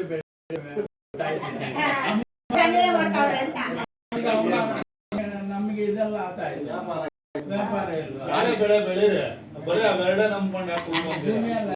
ಎಲ್ಲ ಗೊತ್ತಾಯ್ತು. ಎಲ್ಲ ಬೆಳೆ ಭೂಮಿಗೆ ಏನಾದ್ರು ಇಲ್ಲಿ ಹೀಗೆ ಕ್ರಾಸ್ ಕ್ವಶನ್ ಹೋದ್ರೆ ಎಲ್ಲೆಲ್ಲೋ ಹೋಗುತ್ತೆ, ಬಿಟ್ಟಾಕಣ. 100 ಜನದಲ್ಲಿ ಅವರೊಬ್ರು ಬಿಟ್ರೆ ಏನು ಆಗಲ್ಲ, ನಷ್ಟ ಏನು ಸ್ವಾಮಿ, ಅರ್ಥ ಆಯ್ತಾ? ನಷ್ಟ ಏನು ಆಗೋದಿಲ್ಲ ಅಲ್ಲ, ಹೇಳಿದ್ದು ಅದಕ್ಕೇನೆ ನಾನು ಹೇಳ್ತಾ ಇದ್ದೀನಿ. 100 ಜನ ತಿನ್ನೋದ್ರಲ್ಲಿ 99 ಜನ ತಿಂದರೆ ಏನು ನಷ್ಟ ಆಗೋದಿಲ್ಲ, ಇನ್ನೊಂದು ರೈತ. ಅರ್ಥ ಆಯ್ತಾ? ಆ ರೀತಿ ನಾವು ಚಿಂತನೆ, ಅದಕ್ಕೆ ಗುಣಾತ್ಮಕ ಚಿಂತನೆಗಳನ್ನು ಮಾಡಬೇಕು. ನಾವು ಸಕಾರಾತ್ಮಕ ಚಿಂತನೆಗಳನ್ನ ಮಾಡಬೇಕು. ನಕಾರಾತ್ಮಕ ಚಿಂತನೆಗಳನ್ನು ಮಾಡ್ತಾ ಇದ್ರೆ ಬೆಳೀತಾ ಇರುತ್ತೆ. ಅದಕ್ಕೆ ಶಬ್ದಗಳನ್ನ ಕೇಳಿದಾಗ ಸಕಾರಾತ್ಮಕ ಚಿಂತನೆ ಮಾಡಿ ಸಾಧನೆ ಮಾಡಬಹುದು. ಮನಸ್ಸು ವಿಕಾಸ ಶೀಲ ಆಗುವಂಥದ್ದು. ಮನಸ್ಸು ಈ ವಿಕಾಸ ಮಾಡಿದಾಗ, ಮನಸ್ಸು ವಿಕಾಸ ಮಾಡಿದಾಗ ಸಾಧ್ಯ ಆಗದೇ ಇರತಕ್ಕಂಥ ಕೆಲಸಗಳನ್ನ ಸಾಧ್ಯ ಮಾಡಬಹುದು ಮನುಷ್ಯ ಅಲ್ವಾ? ಆಗದೇ ಇರತಕ್ಕಂಥ ಕೆಲಸಗಳನ್ನ ಸಾಧ್ಯ ಮಾಡ್ಕೊಳ್ಬಹುದು. ಯಾಕೆ? ಶಬ್ದದಲ್ಲಿ ಆ ಶಕ್ತಿ ಇದೆ. ಶಬ್ದದಲ್ಲಿ ನೋಡಿ, ಆ ಶಬ್ದ ಅವ್ರು ಏನೋ ಒಂದು ಪದ್ಧತಿ ಸಂಪ್ರದಾಯ ಅಲ್ಲಿ ಹೇಳಿದ್ರು, ಆ ಶಬ್ದ ಇದನ್ನು ತಿನ್ನಬಾರ್ದು, ಹೇಗೆ ಉಪಯೋಗ ಮಾಡಿದ್ರು, ಸಾಧನೆ ಮಾಡಿದ್ರು. ಆಗದಿಲ್ಲ ಕುತ್ಕೊಳ್ಳಿಲ್ಲ ಅವರು. ಉದಾಹರಣೆ ನಮ್ಮ ಕಣ್ ಮುಂದೆನೇ ಇದೆ. ಆಗ ಕುತ್ಕೊಂಡ್ರ ಇಲ್ಲ, ಈಗಲೂ ಅದೇ ಇದ್ದಾರೆ, ಆರೋಗ್ಯವಾಗಿದ್ದಾರೆ, ಮಾದರಿಯಾಗಿದ್ದಾರೆ ನಮಗೆಲ್ಲ ಅಲ್ವಾ ಸ್ವಾಮಿ? ನಾವು ಯಾಕೆ ನಾವು ಸಕಾರಾತ್ಮಕವಾದ ಚಿಂತನೆಗಳನ್ನು ಮಾಡಬೇಕು. ಮಾಡಿದ್ರೆ ಸಾಧ್ಯ ಆಗತ್ತೆ. ಕಡೆ ಗಮನ ಕೊಡಬೇಕು, ಗುರಿ ಮುಟ್ಟ ನಡೀತಾ ಇರಬೇಕು. ಅದೇ ಸಾಧನೆ. ಗುರಿ ಮುಟ್ಲೇಬೇಕು ಅನ್ನೋದು ದೃಢವಾದ ಸಂಕಲ್ಪ. ವಿಚಲಿತರಾಗಬಾರ್ದು. ಬೇರೆ ಬೇಕಾದಷ್ಟು ಇವಾಗ ಹೇಳಿದೆ, ಭೂತ ಪ್ರೇತ ಅಂತ. ಭೂತ ಪ್ರೇತ ಇದ್ರ ಬಗ್ಗೆ ನಾವು ಅಧ್ಯಯನ ಮಾಡಿದೀವಿ. ತಮ್ಮ ತಮ್ಮ ಅನುಭವಗಳನ್ನ ಹೇಳಿದ್ದಾರೆ. ಆಗ ಅವ್ರಿಗೆ ನಿಜ ಆಗಿರ್ಬೋದು, ಆದ್ರೆ ಅದನ್ನ ಹಿಂಬಾಲಿಸಿ ಹೋಗೋದ್ರಿಂದ ನಮ್ಗೆ ಕಲ್ಯಾಣ ಆಗೋದಿಲ್ಲ. ಈ ರೀತಿ ನಾವು ಚಿಂತನೆ ಮಾಡ್ಬೇಕು. ಪ್ರಶ್ನೆ ಕೇಳ್ಬಿಟ್ರು ಚಿನ್ನಮ್ಮ ಅವರು. ಅದ ಗ್ರಂಥ ನಾನು ಓದಿದ್ದೀನಿ. ಓಶೋ ಬರೆದಿದೆ, ಗರುಡ ಪುರಾಣದಲ್ಲಿ ಬರೆದಿದೆ. ಮನುಷ್ಯನ ಆತ್ಮ ಹೊರ ಮೇಲೆ 11 ದಿನದ ಕಾಲ ಆ ಒಂದು ಸ್ಥಳ ಅಂತ ತಿಳಿಸಿದ್ದಾರೆ. ಇದೇ ಆಯ್ತು. ನಾವು ಅವರ ಹತ್ರ ಅಲ್ಲ. ಆಗ ನಾನು ಒಂದು ಉದಾಹರಣೆ ಕೊಟ್ಟೆ. ನಾವೆಲ್ಲ ಎಕ್ಸ್ಪೀರಿಯನ್ಸ್ ಹೇಳ್ತಾ ಇದ್ವಿ. ನಾವೆಲ್ಲ ಪೋಸ್ಟ್ ಮಾರ್ಟಮ್ಗೆ ಹೋಗ್ತಾ ಇದ್ವಿ. ಒಂದೊಂದು ಬಾಡಿ ಎಷ್ಟು ಬೇಗ ಆಗ್ಬಿಡೋದು ಅಂದ್ರೆ ಒಂದು 3-4 ಎಲ್ಲ ಮುಗಿದೋದು. ಅದೇ ಒಂದೊಂದು 3-4 ದಿನ ಹೇಳಿದ್ದೀನಿ. ಯಾಕೆಂದ್ರೆ ಅವಕ್ಕೆ ಹೋಗೋ ಒಂದು ಆಸೆ ಇರೋದಿಲ್ಲ. ಅವಾಗ ಏನೋ ಘಟನೆಯಿಂದ ಹೋಗ್ಬಿಡ್ತವೆ, ಅವಕ್ಕೆ ಆ ವಾಸನೆಯಿಂದ ಇರ್ತವೆ. ಹಾಗಾಗಿ ಮತ್ತೆ ಪ್ರವೇಶ ಮಾಡಕ್ಕೆ ಪ್ರಯತ್ನ ಮಾಡ್ತವಂತೆ ಅಂತ ಗ್ರಂಥಗಳ ತಿಳಿಸಿದೆ. ಆದ್ರೆ ಅವುಗಳನ್ನೇ ನೆಚ್ಕೊಂಡು ಕಲ್ಯಾಣ ಮಾರ್ಗ ಮಾರ್ಗನ ಹಿಡಿಯಕ್ಕಾಗೋದಿಲ್ಲ. ನಾವು ಇಷ್ಟೇ ಚಿಂತನೆ ನಮಗೆ ಕಲ್ಯಾಣ ಆಗೋದಿಲ್ಲ. ಅದಕ್ಕೆ ಅದನ್ನ ಬಿಡಿ, ಸುಳ್ಳು ಅವೆಲ್ಲ ಅಂತ ಕಬೀರ್ ಸಾಹೇಬರು ತಿಳಿಸಿರೋದು. ರಹಸ್ಯ ಪದಗಳು. ನಾವು ಸುಮ್ಮನೆ ಹೇಳ್ಕೊಂಡು ಹೋಗ್ಬಿಟ್ರೆ ಇವೆಲ್ಲ ಬಿಡಿಸಕ್ಕೆ ಆಗುತ್ತೆ. ಗೊತ್ತಿದ್ದಂಗೆ ಸ್ವಾಮಿ, ಯಾಕಂದ್ರೆ ಬೇಗ ನೀವು 4-5 ದಿವಸ ಇದ್ರಲ್ಲ, ಆ ಡಾಕ್ಟ್ರಿಗೆ 5,000 ಕೊಡಬಹುದು, ಕೊಟ್ರೆ 5 ನಿಮಿಷಕ್ಕೆ ಬಂದು ಡಾಕ್ಟ್ರೇ ಸಿಗಲ್ಲ ಸ್ವಾಮಿ. ಕೊಡ ಮನ್ಸಿರಲ್ಲ. ಕೊಡೋ ಮನ್ಸಿರಲ್ಲ, ಡಾಕ್ಟ್ರಿ ಸಿಗ ಅಲ್ಲ. ನಾನು ಅದಕ್ಕೆ ಅರ್ಥ ಮಾಡಿ, ನಾವು ತೆಗೆದುಕೊಂಡು ನಾವೇನ್ ತೆಗೆದುಕೊಂಡಿಲ್ಲ. ನಿಮ್ಗೆ ಹಂತಗಳನ್ನ ವಿವರಣೆ ಕೊಡಿ, ನಾವೇನ್ ತೆಗೆದುಕೊಂಡಿಲ್ಲ ಅದೆಲ್ಲ. ಮಾಡೋದಕ್ಕೆ ಹಾ. ಹೆಲ್ಪರ್ ಸಿಗಲ್ಲ. ಅವರೆಲ್ಲ ಹೋಗಿರ್ತಾರೆ. ಅದಕ್ಕೊಂದು 2 ಗಂಟೆ 3 ಗಂಟೆ ಎಲ್ಲ ಕಾಯ್ಬೇಕಾಗುತ್ತೆ. ಪುರಾಣಗಳಲ್ಲಿ, ಪುರಿ ಪುರಾಣಗಳಲ್ಲಿ ಎಲ್ಲ ಇದು ಇದಾವೆ ಅಂತ ಹೇಳಿದೀವಿ. ಐತೆ ಇದು ಹೇಳಿದ್ರೆ ಇದು ಓದಿದ್ದು ಓದಿದ್ದೀವಿ ಇದೆ ಅಂತ. ಅಲ್ಲ, ಘಟನೆಗಳೇನೆ ಎಷ್ಟು ನಡೆದವೆ. ಯಾಕೆ ಸುಳ್ಳು ಅಂತ ಹೇಳ್ಬೇಕು ಕೇಳಿದ್ರೆ, ಈ ಸುಳ್ಳು ಅನ್ನೋದಕ್ಕೆ ವಿವರಣೆ ಕೊಡಿ. ಅವಳು ಶಾಶ್ವತವಾಗಿ ಇರೋದಿಲ್ಲ, ಒಂದಲ್ಲ ದಿನ ಅದ್ರ ಸಂಸ್ಕಾರ. ಅದಕ್ಕೆ ಸುಳ್ಳು ಪರಿವರ್ತನೆ ಮತ್ತು ನಾಶ ಆಗುವಂತ ಹೀಗೆ ಆಗಿದೆ, ಈಗಲೇ ಆಗಿದೆ, ಯಾವತ್ತೂ ಆಗಿದೆ. ಅದಕ್ಕೆ ಆ ಸುಳ್ಳು ಅಂತ ಹೇಳೋದು. ಹಿಂದೆ ಹೋಗಬೇಡಿ. ಇವಾಗ ಅಷ್ಟಸಿದ್ಧಿಗಳು ಕಬೀರ್ ಸಾಹೇಬ್ರು 8 ತರ ಸಿದ್ಧಿಗಳು, ಅಣಿಮ, ಮಹಿಮ, ಲಗಿಮ, ವಶೀಕರಣತ್ವ, ಇವೆಲ್ಲ ಹೇಳಿದ್ರು. ಆ ಸಿದ್ಧಿಗಳನ್ನ ಮಾಡ್ಕೊಂಡು ಇದ್ದಾರೆ. ಮಾಡೋದೇನು ಸುಮ್ಮನೆ ಅಲ್ಲ, ಅವೆಲ್ಲ ವಿದ್ಯೆಗಳು. ಮೋಡಿ ವಿದ್ಯೆ, ವಿದ್ಯೆ, ಅವುಗಳಿಂದ ನಿಮ್ಗೆ ಕಲ್ಯಾಣ ಆಗೋದಿಲ್ಲ. ಅದರಿಂದ ಹೋಗಬೇಡಿ ಅಂತ ಶಬ್ದಗಳ ಅರ್ಥ. ಅವುಗಳಿಂದ ನಿಮಗೆ ಬಿಡುಗಡೆ ಆಗೋದಿಲ್ಲ. ಇನ್ನೂ ಸರಿಯಾಗಿ ಅರ್ಥ ಹೇಳಿದ್ದೀನಿ. ಒಬ್ಬ ಗುರುಗಳ ಹತ್ರ ಒಬ್ಬ ವ್ಯಕ್ತಿ, ಗುರುಗಳು ಆಧ್ಯಾತ್ಮಿಕ ಗುರುಗಳು, ಸ್ವಾಮಿ ನಾನು ಇಂಥ ವಿದ್ಯೆ ಕಲ್ತಿದ್ದೀನಿ. ಏನಪ್ಪ ವಿದ್ಯೆ? ನೀರು ನಡ್ಕೊಂಡು ಹೋಗೋ ವಿದ್ಯೆ. ಅವ್ರು ಹೇಳಿದ್ರು, ಅವನು ದೋಣಿ ನಡೆಸೋನು 4 ಈ ಕಡೆಯಿಂದ ಆ ಕಡೆಗೆ ಬಿಡ್ತಾನೆ. ಎಷ್ಟು ವರ್ಷ ಕಲ್ತೆ ನೀನು? 12 ವರ್ಷ. ಅಲ್ಲ ಕಣಯ್ಯ, 10 ನಿಮಿಷ 4 ಕಟ್ಕೊಂಡು ಹೋದ್ರೆ ಅಲ್ಲಿ ಕರ್ಕೊಂಡು ಹೋಗಿ ಬಿಡ್ತಾನೆ. 12 ವರ್ಷ ವೇಸ್ಟ್ ಮಾಡ್ದಲ್ಲಯ್ಯ. ನೋಡಿ, ಹಾಗೆ ಇವೆಲ್ಲ ವಿಚಾರ ಮಾಡಬೇಕು. ನಮಗೆ ಕಲ್ಯಾಣ ಆಗತಕ್ಕಂಥ ಶಬ್ದಗಳನ್ನ ನಾವು ಶಬ್ದಗಳ ಅರ್ಥ ತಿಳಿಬೇಕು. ಅದಕ್ಕೆ ಅವ್ರು ಹೇಳ್ತಾ ಇರೋದು ಶಬ್ದಗಳ ಅರ್ಥ ತಿಳಿ. ಏನು? ನಿರ್ಣಯ ಶಬ್ದ. ನಿರ್ಣಯ ಮಾಡಿದರೆ ಇದೇ ಸತ್ಯ, ಇದನ್ನು ತೆಗೆದುಕೊಳ್ಳಿ, ನಿಮಗೆ ಕಲ್ಯಾಣ ಆಗುತ್ತೆ. ನಿಮ್ಮ ಆತ್ಮ ರೂಪದ ಪರಿಚಯ ಮಾಡ್ಕೊಳ್ಳಿ. ಅದು ನಿಜವಾದ ವಿದ್ಯೆ, ನಿಜವಾದ ಜ್ಞಾನ. ಇನ್ನೆಲ್ಲಾ ಜ್ಞಾನಗಳು ನಮ್ಮ ಜೀವನೋಪಾಯಕ್ಕೆ, ಈ ಶರೀರ ಪೋಷಣೆಗೆ, ಅಂಬಿಸಿರೋರಿಗೆ, ಹೆಂಡತಿ, ಮಕ್ಕಳು, ಗಂಡ, ಅವ್ರಿಗೆ ವಿದ್ಯೆಗಳು. ಇನ್ನೆಲ್ಲ ವಿದ್ಯೆಗಳು ಅವ್ರಿಗೋಸ್ಕರ, ನಮ್ಮ ಶರೀರಕ್ಕೋಸ್ಕರ ಪೋಷಣೆ ಆಗ್ಲೇಬೇಕಲ್ಲ. ಪೋಷಣೆ ಆಗಲೇಬೇಕು. ನೀವು ಇಲ್ಲಿಗೆ ಬರಬೇಕು ಅಂದ್ರೆ ನಿಮ್ಮಲ್ಲಿ ಶಕ್ತಿ ಬೇಕಲ್ಲ ಸ್ವಾಮಿ. ಆ ಶಕ್ತಿ ಎಲ್ಲಿಂದ ಬರುತ್ತೆ? ಅನ್ನದಿಂದ ಬರುತ್ತೆ. ಆ ಅನ್ನ ಉತ್ಪಾದನೆ ಮಾಡ್ಕೊಳ್ಳಕ್ಕೆ ಏನ್ ಮಾಡ್ಬೇಕು? ಕೆಲಸ ಮಾಡಬೇಕು. ಈ ರೀತಿಯಾಗಿ ನಾವು ಚಿಂತನೆಗಳನ್ನ ಮಾಡಬೇಕು. ಸಾಧ್ಯತೆ ವಿಕಾಸ ಮಾಡ್ಕೊಳ್ಳೋದು. ನೀವು ಹೇಳಿದ್ರಿ ಸ್ವಾಮಿ, ಕರೆಕ್ಟಾಗಿ 2-3 ಸಾರ್ತಿ ನಿಜಾನೇ ಅನ್ಕೊಂಡು ಹೇಳಿ.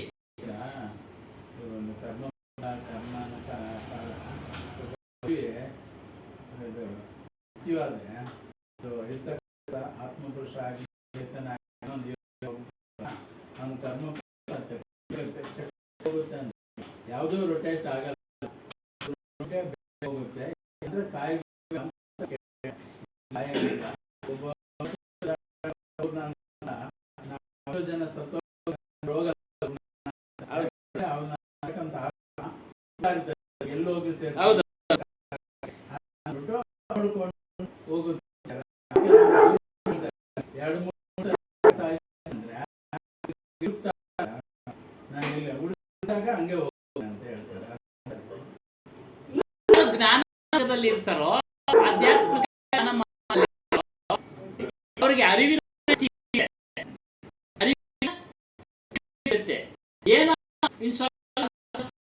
ಧರ್ಮಗಳು